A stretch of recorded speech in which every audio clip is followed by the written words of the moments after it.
Dirty John tells the story of John Meehan, a master of deception who charmed and tormented his unsuspecting victims, women like Debra Newell. What do you think, though, when people, hear your story and think, well, how did you let this happen? I tell them, you weren't in my shoes.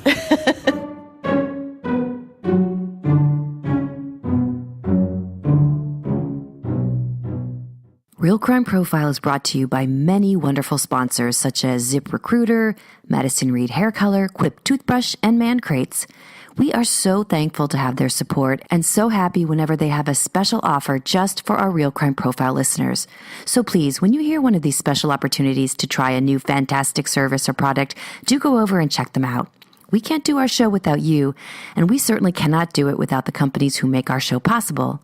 You can find the most recent sponsor offer in our show notes, on our Facebook page, and on our website, realcrimeprofile.com. Thanks so much, and thanks for listening to Real Crime Profile. What was it about John that captivated you at first? A few things.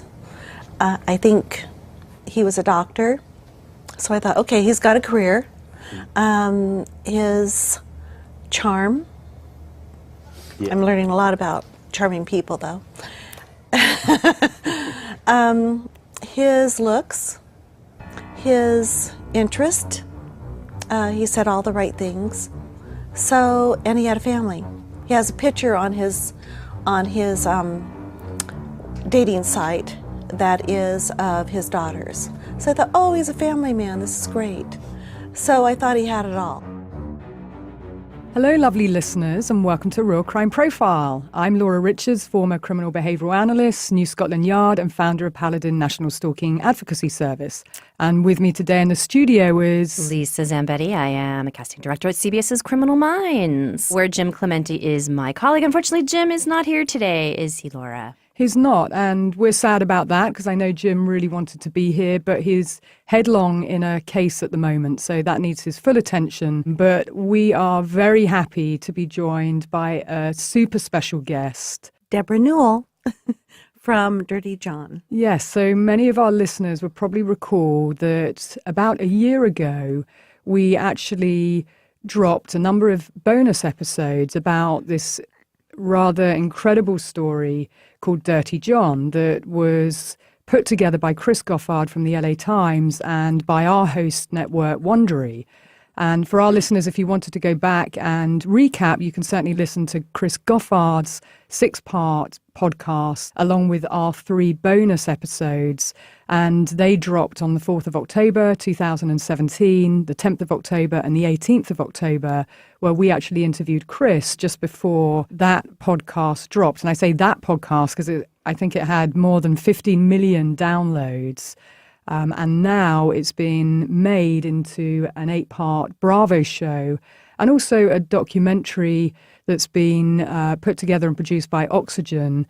And I've been very much part of that process, working with Debra and her family. I've had the real pleasure and privilege to get to know them all over, it's been almost a year, or maybe a little bit under a year, that we first started talking, Debra. And I know, our listeners will probably be intrigued to learn that you have a very good friend called Fiona, who's British, and she had listened to the podcast, to what we had to say on Real Crime Profile, and had mentioned to you that you should listen to what we said. And Fiona felt that somehow, I and us and my co-host on Real Crime Profile, that we had a good understanding of what had gone on, particularly regarding coercive control and stalking. Yes. And she hatched a plan for us to meet, and I was so pleased and privileged to be able to spend time with you and get to know actually a lot more about what happened, because the podcast was really 6 parts, but certainly from talking to you, there's so much more to this in terms of John's behaviour,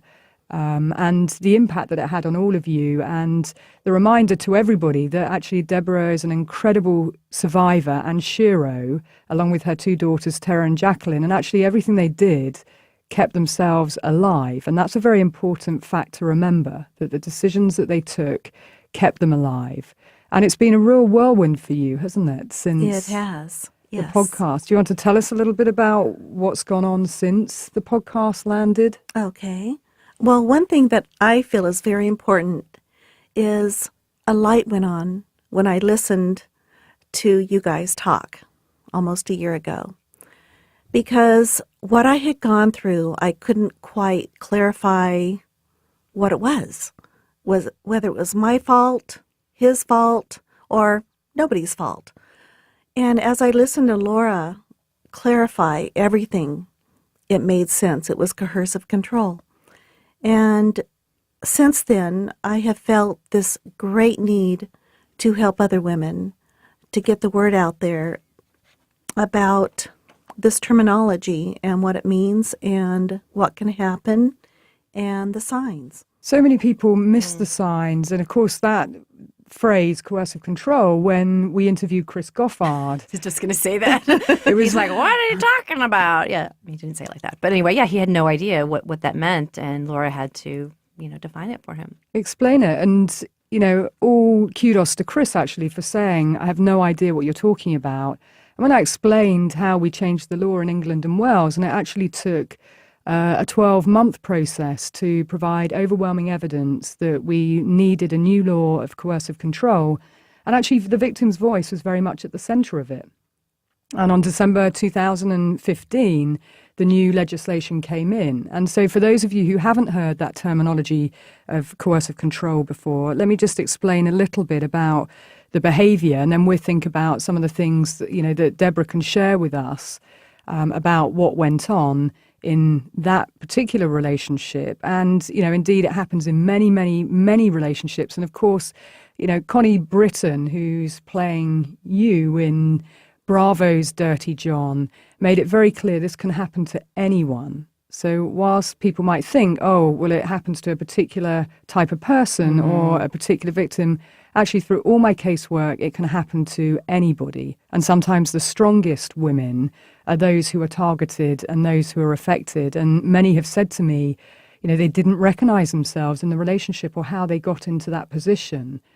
But there are so many different types of behaviors that can manifest and form part of a coercive controlling pattern. And it very much is a strategic course of conduct that is targeted at a victim by a perpetrator. And it's very purposeful. And it can take on many different forms. So it can range from acts designed to make a person subordinate and or dependent by isolating them from key people in their life, their network, their family, their friends, sources of support, or it can be about exploiting their resources or ability and capacity to access certain resources. And it can be depriving them of the means needed for independence and freedom of choice. And it can involve rules and regulations for how a perpetrator wants a victim to live their life. And these things can be very subtle. The codependency, and it can manifest and look very much like attentive behavior of somebody who is very into another person and being pseudo-caring to them and thoughtful of, oh, well, you don't need your driving license, I'll drive you from A to B, it's no problem. But of course, when those things happen, it means that you're not independent and you are now dependent on a perpetrator to take you to different places, and therefore they know everything that you're doing and wherever you're going. And they very much want to be the centre of your world. And where it can result is really in utter domination, so that a victim doesn't have a freedom of choice in terms of their own decisions. And perpetrators can be very, very charming. And they ask a lot of questions that, at times, because they're not all the same, but it might look like very attentive, flattering behaviour. But of course, as we heard in your case, Debra, and you can say a little bit more about this, he asked you a lot of questions on your first date, which I could imagine was very flattering, to be asked lots of questions about you. Right. And wanting to get to know who you are. And of course, when you're dating someone, you want to get to know who the other person is. You want to understand their life. But he really was data mining to, quite an extreme point. But I can understand how it seems very flattering when you're in those early throes of getting to know someone. Yes, I had been on a few dates prior to that where there wasn't any questions asked whatsoever. And I thought, it's important for him to get to know me and for me to get to know him.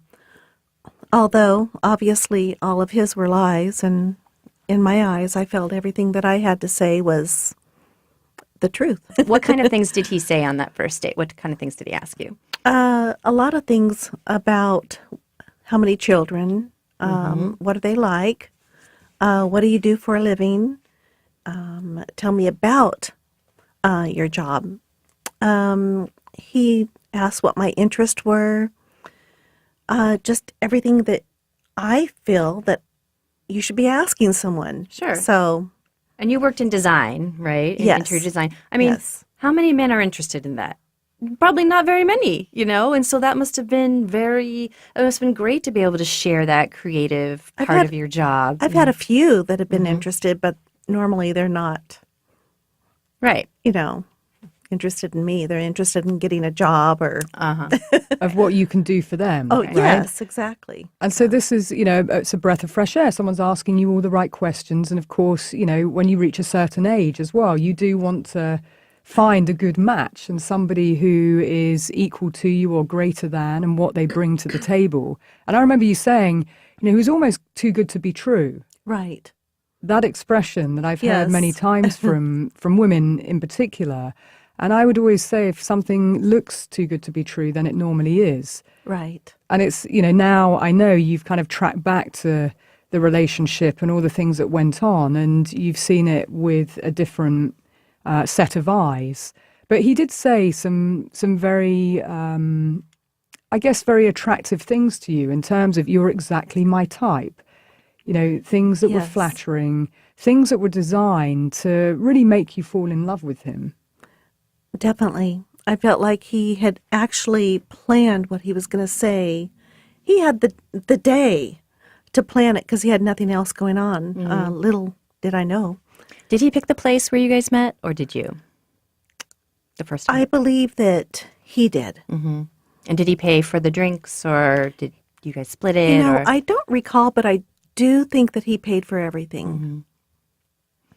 Laura, a lot of us have girlfriends who, when we go out with enough frogs, they're just like, well, just wait. Your prince will come along. And when it's right, it'll all click and it'll be so easy to talk to that person and you'll connect right away. So we're kind of set up to be looking for that. We're conditioned in that way. But the one thing I'll say, and I remember, as if it was yesterday listening to you, Deborah, when you were first describing date number one, is that when he came back to your place, he pushed boundaries. Right. And your instinct was that you were very uncomfortable with that. Yes. Him going into your bedroom, going onto your bed, saying, oh, this is so comfortable, and making a big deal out of it. Right. Your instinct was right at that point where, the date was over and you were annoyed with him. But of course, he then turns it around and manages to persuade you and has all the excuses and all the reasons why. But your instinct at that point... I should have followed it. He was so charming, though, when he did call me. And he said, I made a mistake. Let's start over. And I'm one of those people that gives people a first chance, a second chance, a third chance. So that is sort of part of my personality at the same time. So he brought you home for that first date, and he tell us how that all kind of went down. Well, he brought me home, and we walked upstairs. I'm thinking he's just walking me to the door and give me a kiss goodbye, and I go into my apartment. He came in. He pretty much helped himself, came in, and I went into the living room, and within a few minutes, I went in to freshen up and the whole works. He was on my bed. And so I told him, this isn't comfortable for me. You need to go in the other room. But he made such a big deal about how great my bed felt. Little did I know he'd been in prison. Right. That's why it felt so good. Did you feel scared, like maybe he was going to sexually assault you, or it was just, oh, he's just moving too fast, or what were you feeling that was setting off alarm bells? I felt that it was moving way too fast. I wanted it slow. Did you feel chemistry, though, in the Oh, there beginning? was complete Yeah. chemistry Yeah. from the moment I met him. Right. Actually, from talking to him on the phone. Right. We'd had several conversations on the phone. Mm-hmm. And again, he was listening to what I had to say to know what to say back. So I realized at that point that I did not want him in my room, and it was very uncomfortable.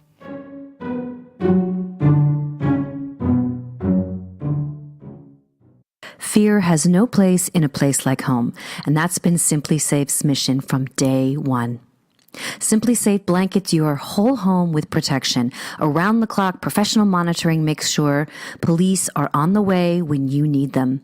The security sensors are tiny, blending into your home so you won't notice them. The Verge calls Simply Safe the best home security, and it's a Wirecutter top pick. And more than 3 million Simply Safe customers already know it feels good to fear less.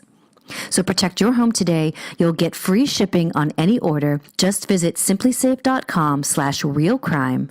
That's simplysafe.com/realcrime to protect your home and family today. simplysafe.com/realcrime.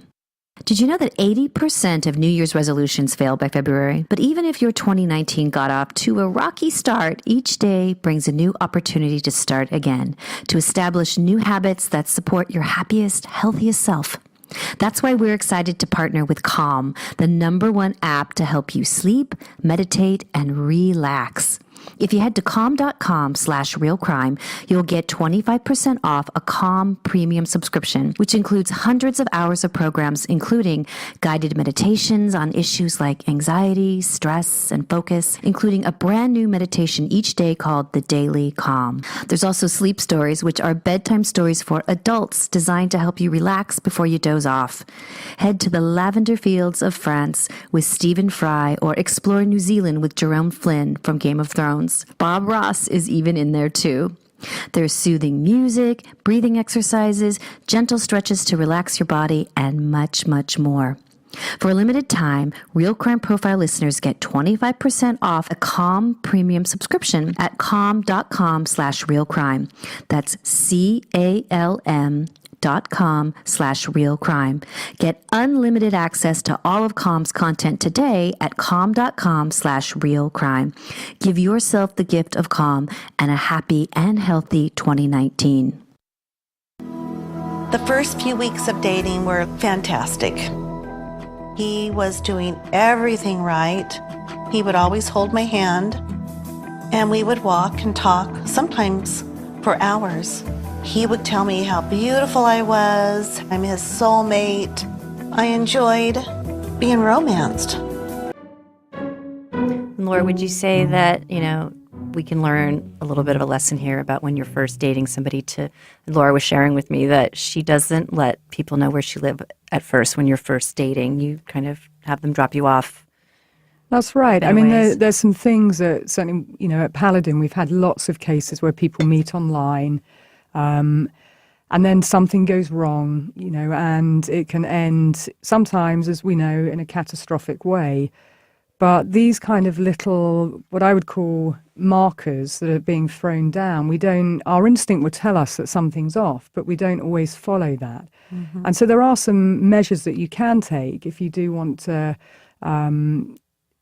really protect and guard against things moving too quickly. And of course, when you're dating, you can dictate the pace. But those individuals who really want to take control, they can flip the script and make you feel bad about some of those measures that you put in place. And they can make you feel like you're the one being the prude or prissy or difficult or tricky. But, some of the basic things that you can think about are you want to get to know someone in a slow way. So I always say to people, and my friends here, who are dating, go on a coffee date. Don't go on a date where there's alcohol involved, because this is the biggest investment you're ever going to make.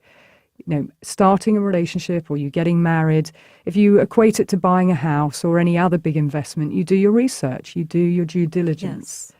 And that part, I think, when we're looking for love, we are much more vulnerable and we don't do the checks and balances that we would do on any other big business investment or house investment. And, our heart may be dictating one thing, but we need to be in our headspace at times. So, people might think that it's over the top, but, date someone, go for lunch dates, don't drink wine, ask, know what's in your head about the questions you want to ask. A good question to ask is, how did your last relationship end? So finding out how someone dealt with, whether it's rejection or whether they're still in touch with their ex, can give you a very good marker about who that person is.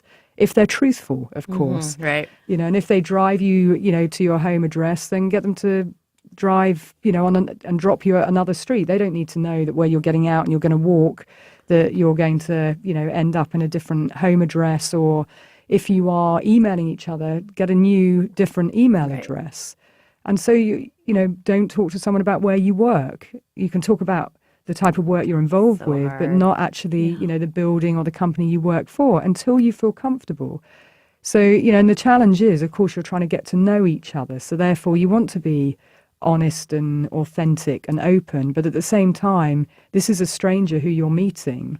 And you probably wouldn't do that in any other situation, give all of that intimate and personal information to a complete stranger. So there are things you can be in control of, but I do think alcohol, when we put that into the mix, and therefore our judgment is clouded, even if it's 1 drink, 2 drinks, then things can move along much quicker. And it's not being a killjoy, it's just safeguarding against, things going too quickly in the very early stages. And we are not judging you at all. Are you sure? I am positive. Now, of course, I know that you got a lot of blowback Oh, from boy, all did kinds I. of people. And, Yes. and I'm sure when we were doing the podcast, Yes. I was like, dang it, why is she doing this? And it's because we come to care about you. And we just in my case, I was just rooting for you, and I just wanted to kick this guy in the balls. I just did not want anything to happen to you. So we are not here to judge your behavior, but just what can we learn? Laura is always Yes. saying that. Where's Yes. learning? Where's learning? Anyway, sorry, I didn't want to cut you off. Go ahead. Oh, no, that's okay. The one thing I want to say, though, is that with the other dates, I had them meet me somewhere. With John, he was able to persuade me to come to my place. And I thought, it's safe. I live in a penthouse. You have to go through a guard. You have to have a key fob. You have to have a key to get to my floor. And then you need another key. So I'm thinking, okay, it's safe. But it's never too safe. It isn't. And, I completely agree with what Lisa said. When I was listening to your, to what happened, and I do place a responsibility purely on John, he was incredibly manipulative and oh boy, was he. a psychopath, right? So he's going to come up with every answer. He's going to be able to turn things around, flip the script, which is what he did. Yes.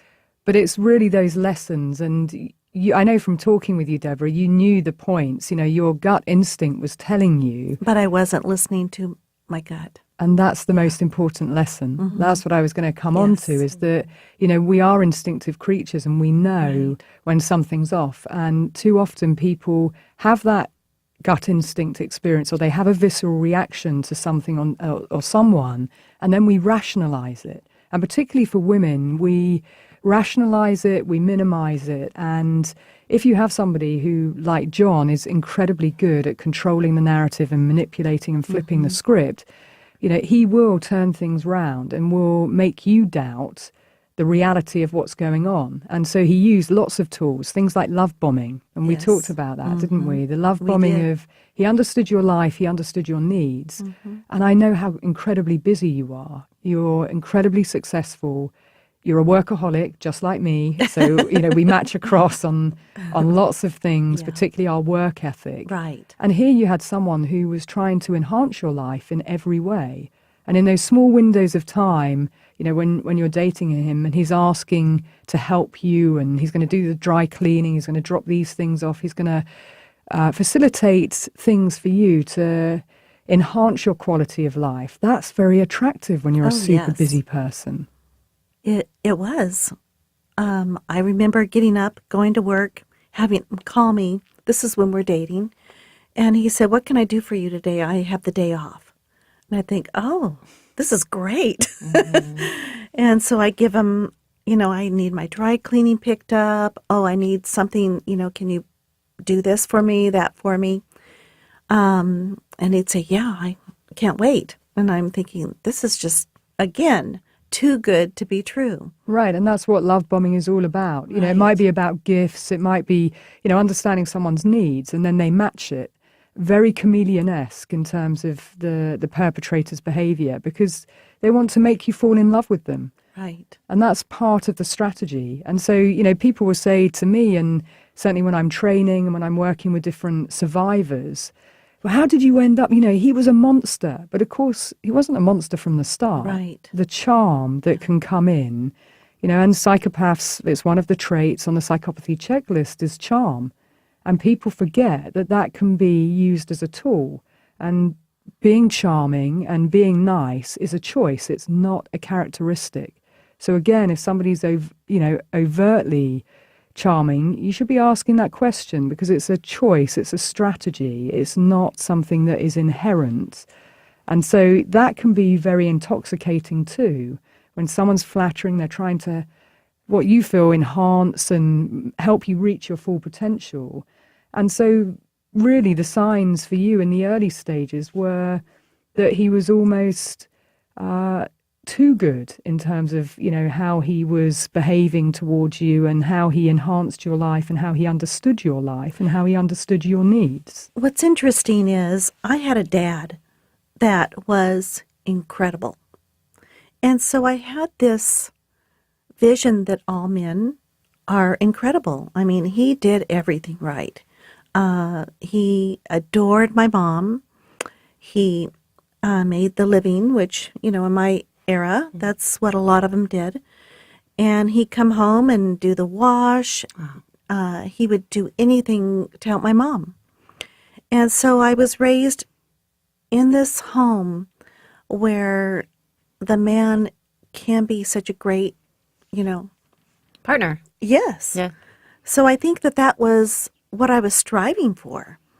And I don't think that I saw it any differently at the time. Although my gut was telling me something, my heart was telling me something else. Right, and the head and the heart can be in Right. conflict at times. Right. But I think that's a very important narrative Context, that yeah. you've just given, because, you know, your mother and father had a very good relationship. Incredible one. And you had a Yes. fantastic upbringing. Yes. And so, you know, one of the things that people say about you, and which I will also share, is that you see the good in everyone. I probably do. And it's an incredible thing, actually, that I would never want you to change. And we've had that conversation many times. I'm shocked that I'm not bitter, but it was more important for me to get the word out there, what's out there, because I'd had other girlfriends go through this.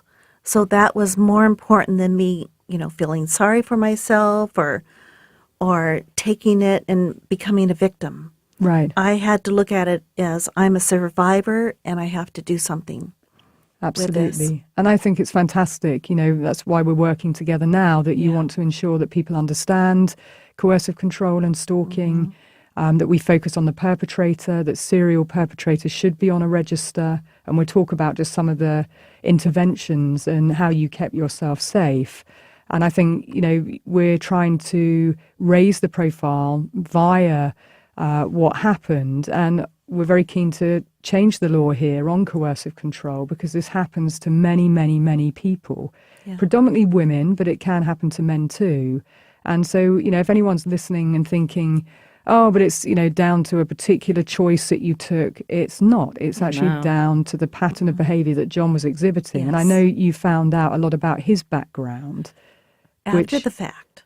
After the fact, yes. Yes. And so asking questions, again, just going back to some of the things when you are dating someone, is do your research, do your due diligence, find out. Before you even fall. Right. Before you even go on that first date, do the background check. Are they who they say they are? You know, him saying, oh, I've got the day off today. Yeah. Rather than actually, he's pretty much got every day off. Well, I was married to a dentist. He only worked 3.5 days a week. So I thought, you know, it's nothing to have a day off during the week. We were talking about context, and you shared something about, you know, your family and your father setting a Yes. certain context and setting your expectations. And I'm very curious about the past relationships you've had, and I know that, you know, we've talked about in the podcast that you were married a couple of times, and I'm just wondering, I just think it's such an interest. It probably sets a context for you Well, with John, if you don't mind. If you do mind, we don't have to talk about it. But no, this you know is what? I'm an interesting. open book at this point. I've aired my dirty laundry, and People can learn from you. You know. Well, they'll learn or they'll judge, and I'm okay with that. Okay. Because hopefully other women are going to understand a little bit more so if they're going through it. Sure. My first husband, great guy now. He really is. But he didn't want to be married. So here I was left. I was pregnant with a 1-year-old. And what it did, though, instead of me being the victim, is I took it as, okay, I'm going to go out there. I'm going to take care of myself. I'm going to go back to college, and I'm going to do what I dream of. And so that's how I started my career. And Interior design. So you went back to college. Without that. What were you doing before? Being a mom? I was being a mom, Right. thinking I'm going to live happily ever after, and so on. And then, And that's what we see in the movies, isn't it? You know, Right, and you're with the right. guy and everything's perfect and then you live happily ever after. But Yeah. in some cases that doesn't happen. But amazing that you decided actually this is the beginning of a new chapter and you go back to college. You've got Right, 2 children at that stage? I'm pregnant and a 1-year-old. I do go back to college once I have the baby. Right. And it worked out great for me from that standpoint. And the kids are incredible. Both my older kids are incredible human beings. So it didn't impact them. But I was happy. I was looking at my goals. My dreams had changed. I had to go to, plan B. Right. But you can still have dreams at plan B. That's right. So, That's right. There's always still, life after. It must have been huge to go from, going to college and finishing that to actually starting your business. So can you track us through kind of what happened after that? Okay. Or you don't have to. You don't have to. It's okay. I can do it. You can. So after that, I married. You married again. I married again. Where did you meet him? I met him. Well, he's a builder, and perfect. I So you was were probably- yes, yeah.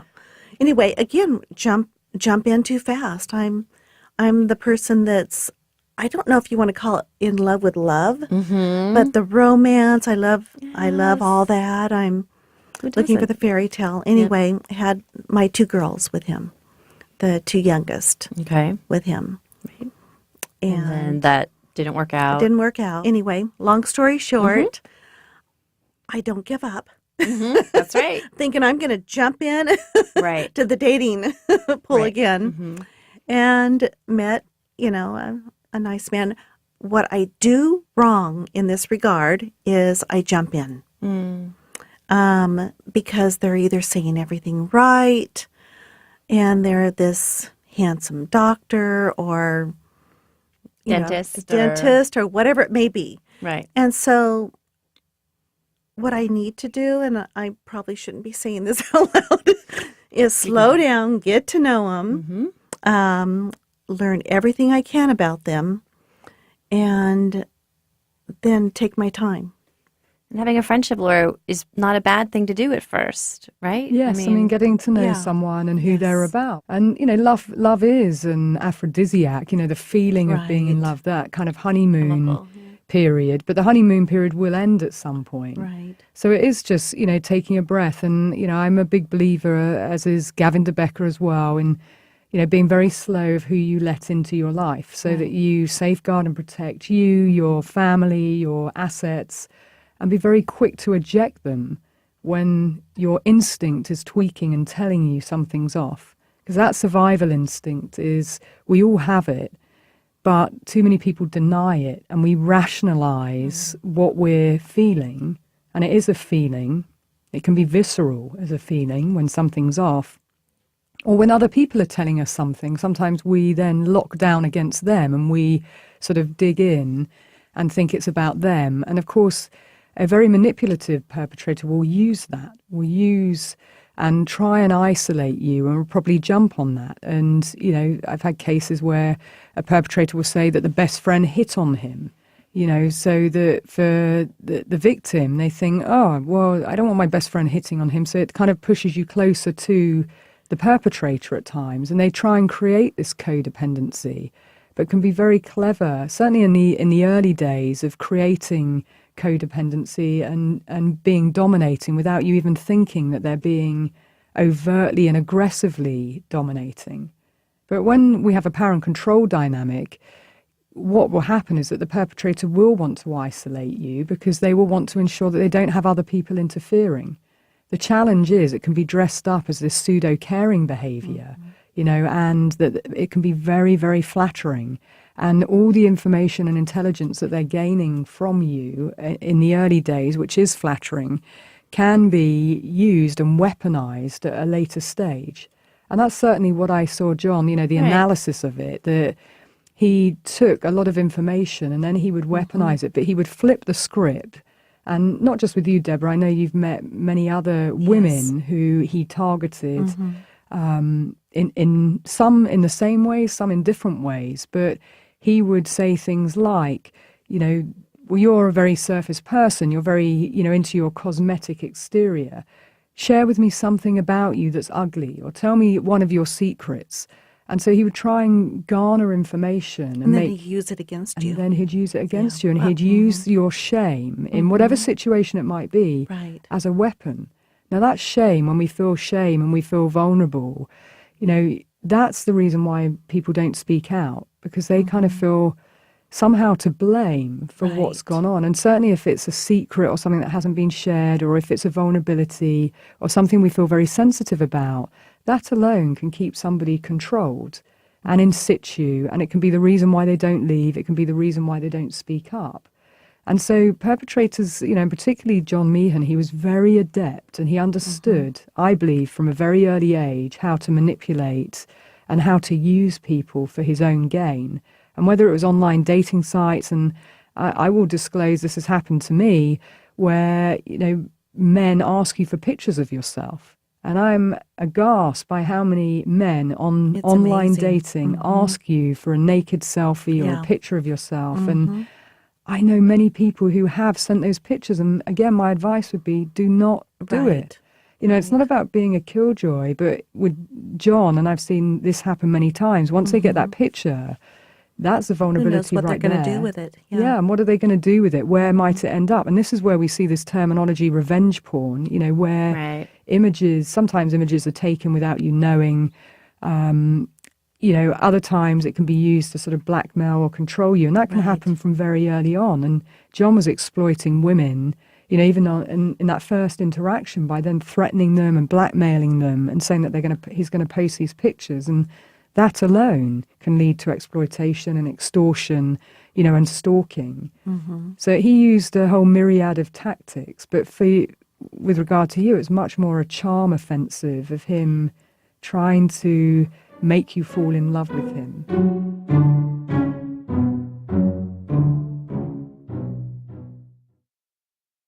Now admit it, sometimes Valentine's Day can get a little boring with all of the hearts and flowers and chocolate candy. It's time to spice it up a little bit. And boy, with Man Crates, you sure can.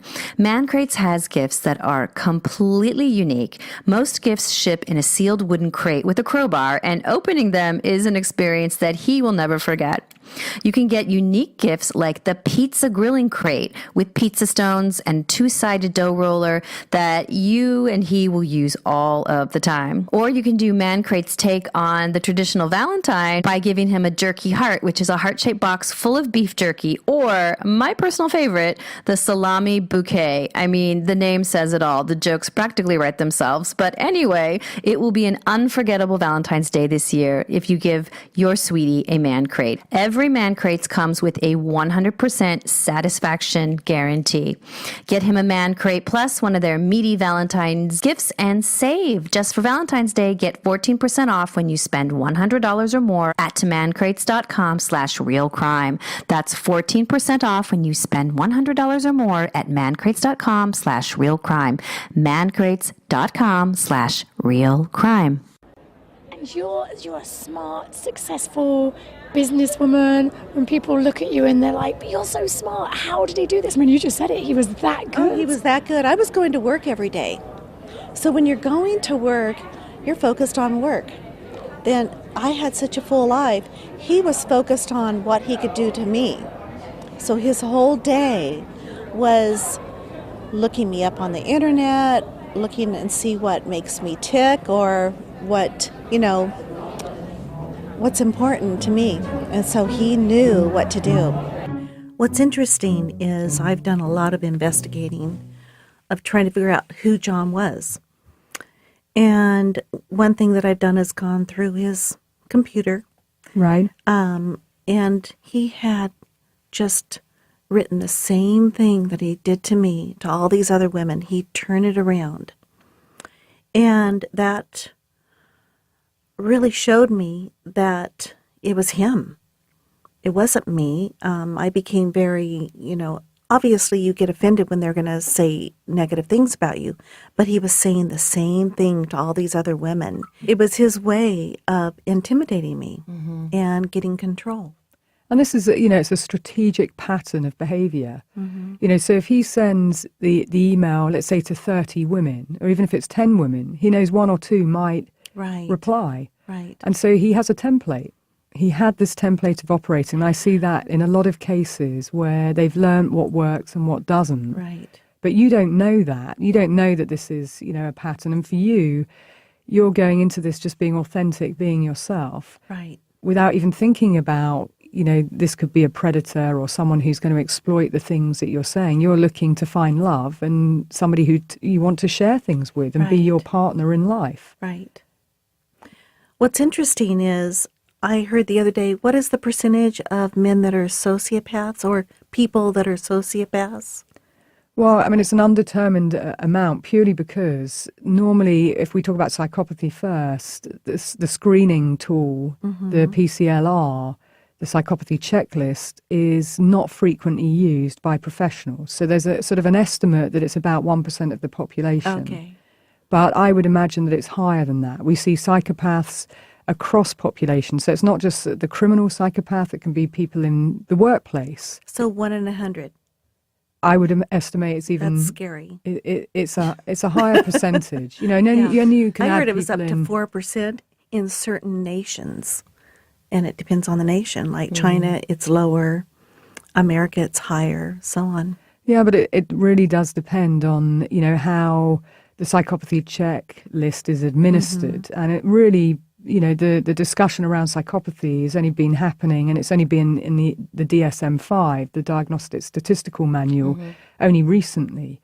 So, I always say in a lot of my cases, make sure that it's screened for. Right. And I do expect it to be higher than that. And we do see it in, white collar and business environments. We see presidents who may be psychopaths and, very successful business people. Sure. Right. Well, isn't that, we have heard that. I can't remember who told us that these white collar psychopaths are extremely... Your boss. Yeah, exactly. I've worked with many of them, even, within the law enforcement profession. Right. So... those traits, and if our listeners are interested, you can Google it and you'll see the 20 traits of psychopathy.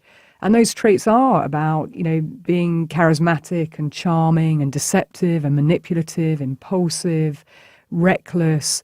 There are sexual promiscuity, so having lots of relationships, self-grandiose beliefs and, being very arrogant and confident.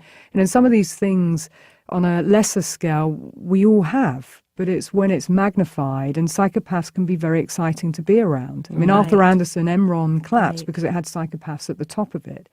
And they can be great to be around. They can be very good tactical day-to-day people, but on a strategic level, they don't tend to be great planners strategically. They don't know the beginning, middle, and end. They tend to have the here and now, and that's impulse, like their impulse control. That's right. Yeah. So, in the criminal sense, that's how most psychopaths and serial killers are caught, because they tend to do something silly and reckless, and that's the thing that gets them caught. And of course, the more that they do things, the more they get away with it.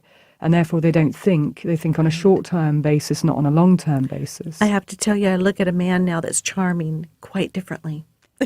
Right, and that's not a bad thing, because being silver-tongued, as I said, is a choice. It's not a characteristic. It's not inherent. It is being nice to someone, it is a choice. And if we think about just our everyday life, and how you interact with people, some days you have good days, other days you have bad days. And so this is on a bigger scale to that. But if it's down to manipulation, sometimes thinking, well, what are you trying to get from me? What are you trying to gain here? Right. Is not a bad thought to just question it, to challenge it. Yeah. It's not saying that all nice people are psychopaths, but just questioning what's the I'm motive. nice. You are. You're one of the nicest We're people the I've met, normal Deborah. ones. And that should be So that's hard a for me strength. because I think I'm a very kind person, and yet I think it's all real. So that's why it's so hard to look at people and think differently. Yes, but that's quite different of being nice, and I would agree, you're very compassionate, you're very thoughtful. Unfortunately, John took your strengths and Right. created a weakness. Exactly. But, where we see psychopathy and where we see sort of the charisma, it's normally to exploit a situation. It's normally for gain.